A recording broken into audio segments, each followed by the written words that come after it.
someone to? Yes. Hi, this has been seen. We've chatted by email. One of the things that I thought of is that the students in K-12 right now are those students who are coming to higher ed. For those of us who are from local universities, and there's a lot of folks here from the local universities in Western Pennsylvania, and you know, we have a lot of work to do to get prepared because students are coming out of your district and other districts, you know, payload, etc. So we have a lot of work to ramp up, but it's really good to hear what you say because it really gives me motivation to go back and look at my own courses, my own online courses, and do a lot of things differently to the kinds of learners who are the traditional students who are coming out now. So I'm going to pass the mic around. Okay. I'm Kevin Connor. I work at a regional educational service agency. Could you review the 5 E's for me, please? Review the 5 E's? Yes. Well, the first is engagement, right? And again, that's getting the kids in. The second is the exploration, and that's just coming up with the different ways to solve the question at hand. Getting the kids to think of different avenues to come to solve a problem. Asking leading questions. The third is to explain it. How did I come up with this? Why did I take this approach? And more importantly, what did I expect to get out of this approach, and what did I get out of the approach? The fourth is to elaborate. And so when you elaborate, that's where you get these peer reviews. And the peer reviews are coming in, not questioning what you did, but really wanting to further understand it. And through that elaboration is where you really start to get this really interesting dialogue about, well, did you think about this? Or what about that? And so that's why I kind of put the explanation and the elaboration together, because that's just the collaborative discussions that go on between students to students, and students to teachers, students to parents, parents to teachers. So it's all of that process of just understanding more of what you're doing.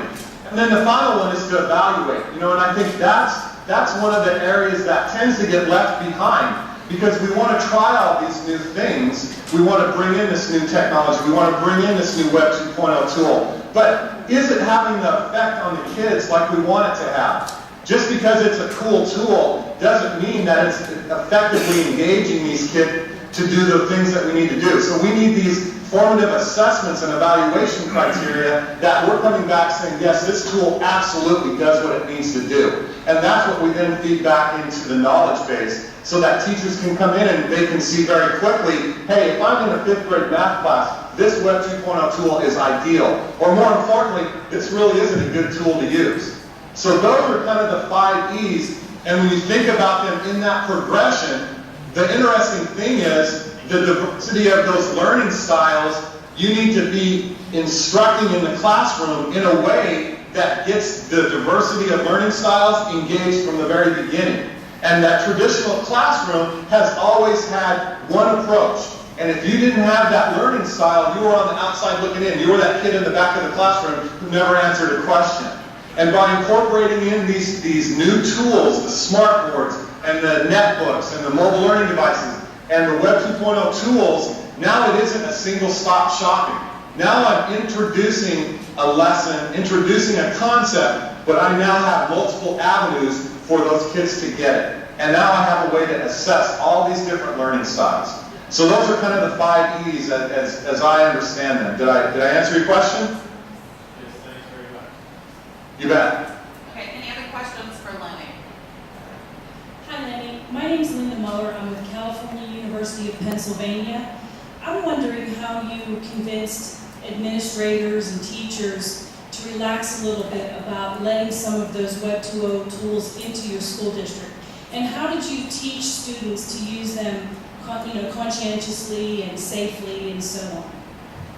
Well, you know, it was, we sat down as a district and made the decision to philosophically change the way we are instructing in the classroom. And so we spent a lot of time talking about how do we make this happen? because there's got to be something that dramatically changes in the classroom. And so we went out and we looked at all of these different models that are out there amongst all these school districts and that are leading kind of this new way of teaching. And one of the common things that we found was the incorporation of Web 2.0. What I think Katy has done differently is that we created a group specifically focused on working directly with the teachers on this. So again, you know, it wasn't something that we pushed out and said everybody must. It was a concept that we started with, and we worked with teachers, we worked with principals, and we worked with parents. Because parents needed to understand why we were even thinking about doing this. And again, they needed to understand the benefits that we saw from it, and more importantly, the risks. So we spent a lot of time over that summer leading up to the beginning of 2009 school year, talking to principals, talking to teachers, talking to parents, saying, here's what we're planning to do for the 2009 school year. And so there was at least this initial understanding of what we were doing.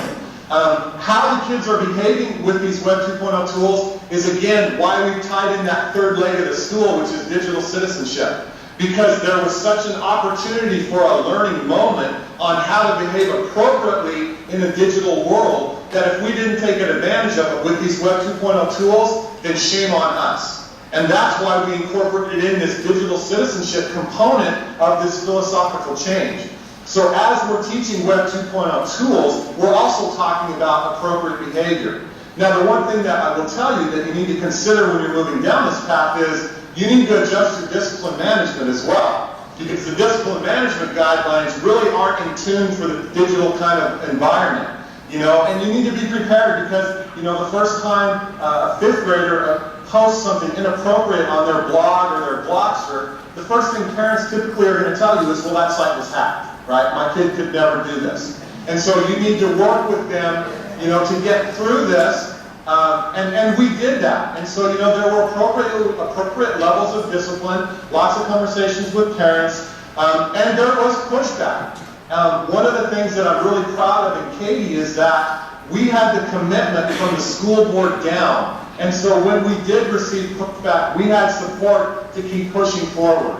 And, you know, like I said, we'll be going into our third year next year seeing great results. So it's that collective effort. You have to include everybody in it. You have to let them know there's going to be bumps. And I want to keep re-emphasizing, digital citizenship is key. You've got to incorporate that into what your kids are learning. Any other questions for Lenny? Good morning. I'm Richard Goodkin. I'm a professor here at Point Park University. I'm excited about what you're saying, and it's really admirable that your school district is doing all that they're doing with technology. But as a former school administrator, I know the toughest nut to crack with technology is professional development of teachers. And you can't initiate any major change without making sure that the professional development's in place. How did you do it in Texas? Yeah, and that's a great point. You know, when I talked about in 2009 kicking off this initiative, we had a group of 30 people that were really focused on getting this into the classroom. They were the ones that were going to go face-to-face with the teacher to model it, to mentor it, to get it in place. One of the things that we did in 2009 is we did not force-feed this into our campuses. We said this is something we want you to think about, and at a minimum, we want somebody in your campus to be using this type of technology. So we started out very small, and we had early adopters virtually at every campus. We had multiple early adopters at every campus. So what we did is we started focusing on those early adopters, getting them comfortable with that technology, with this new way of teaching, and then we leveraged those teachers. You know, in the district, we use Adobe Connect a lot. And what we found is we have, let's say, a 5th grade science teacher who is extremely good at this Web 2.0 tool. We will have Adobe Connect sessions with this teacher and every other 5th grade teacher in the district where he or she is walking through how they're using this Web 2.0 tool in the classroom.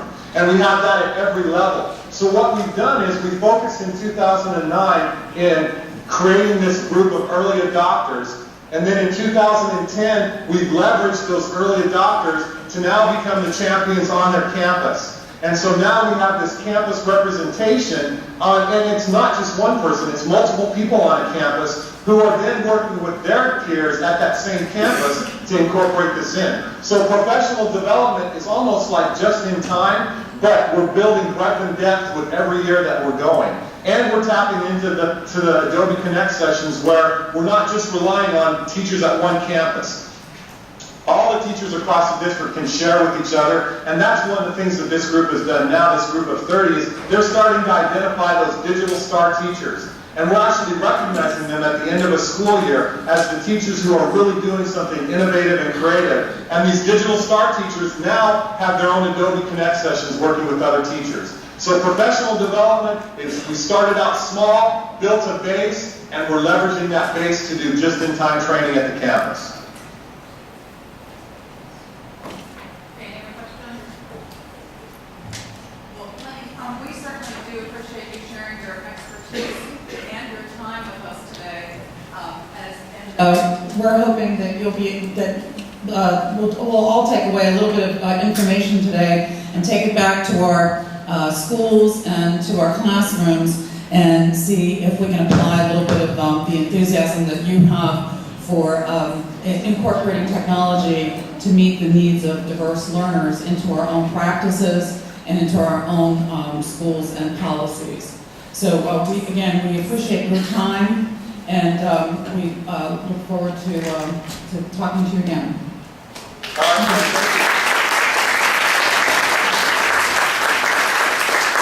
I just might add before I leave, if any of you have any questions, about specific things that you're trying to get done on campus, feel free to email me. I'll be more than happy to work with any of you and give you, some lessons learned from us. The one thing that we don't need to do is reinvent the same wheel. We're all struggling with the same thing, and we need to leverage the good things and the bad things that school districts are doing, and I'm certainly willing to do whatever I can. So thank you, and I hope you enjoy the rest of your day. Thank you. You too.